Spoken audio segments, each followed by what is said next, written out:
Bald eagles are found throughout America, and we are fortunate to have nesting eagles close by our home. This month's bird of the month is the bald eagle, the national emblem of the United States since 1782, and spiritual symbol for Native people far longer than that.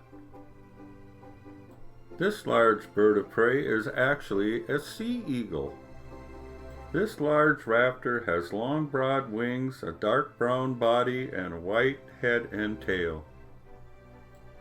Immature bald eagles have mostly dark heads and tails, brown wings, and bodies mottled with white in various amounts. The immature bald eagle reaches adult plumage in about 5 years. It's quite an experience to see one of these large raptors in your backyard. I was lucky to get a shot of this bald eagle in my backyard, and Sandy had this beautiful bald eagle in her backyard. Bald eagles are found throughout America, and we are fortunate to have nesting eagles close by our home.